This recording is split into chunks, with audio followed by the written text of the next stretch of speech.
ಇನ್ನು ಈ ಹಬ್ಬದಲ್ಲಿ ಎಳ್ಳು ಬೆಲ್ಲ ತಿಂದು ಒಳ್ಳೆ ಮಾತಾಡಿ ಅಂತ ಹೇಳೋದಕ್ಕೆ ಅರ್ಥ ಏನು ಅಂತ ಹೇಳಿದ್ರೆ, ನಮ್ಮ ನಡುವೆ ಇರೋವಂಥ ಹಳೆ ಕಹಿ ನೆನಪುಗಳು ಅಥವಾ ದ್ವೇಷನ ಮರೆತು ಎಳ್ಳು ಬೆಲ್ದಂತೆ ಬೆರೆತು ಇನ್ನು ಮುಂದೆ ಸಿಹಿಯಾಗಿ ಮಾತಾಡೋಣ ಮತ್ತು ಬಾಂಧವ್ಯನ ಗಟ್ಟಿಗೊಳಿಸ್ಕೊಳ್ಳೋಣ ಅಂತ ಹೇಳಿ ಈ ಮಾತನ್ನು ಅಥವಾ ಒಗ್ಟನ್ನ ಹೇಳ್ತೀವಿ.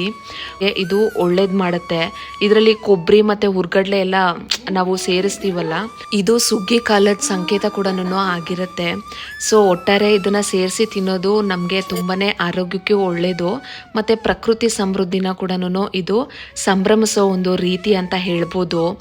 ಇನ್ನು ನಾವು ಮಾತ್ರ ಒಳ್ಳೆ ಊಟ ತಿಂದ್ಬಿಟ್ರೆ ಸಾಕ, ಡೆಫಿನೆಟ್ಲಿ ಒಂದು 4 ಜನಕ್ಕೆ ಒಳ್ಳೆ ಊಟ ಕೊಡಬೇಕು ಅಂತ ಹೇಳಿ ಸೊ ಇವತ್ತು 4 ಜನಕ್ಕೆ ಊಟ ಮಾಡಿದ್ದೆ. ಮತ್ತು ಮೊನ್ನೆ ತಂದಿದ್ನೆಲ್ಲ 100 ಬಾಕ್ಸಸ್ಸು, ಅದರಲ್ಲಿ ತೆಗೆದಿದ್ದು ಫಸ್ಟ್ 4 ಬಾಕ್ಸಸ್ ಇದು. ಸೊ ಅದು ಸಂಕ್ರಾಂತಿ ಹಬ್ಬದ ದಿವಸ ಮಾಡ್ತಿರೋದು ತುಂಬಾ ಖುಷಿ ಆಯಿತು. ಹಸ್ದವ್ರಿಗೆ ಅನ್ನ ನೀಡಿದಾಗಲೇ ಹಬ್ಬಕ್ಕೆ ನಿಜವಾದ ಅರ್ಥ ಸಿಗುತ್ತೆ ಅಂತ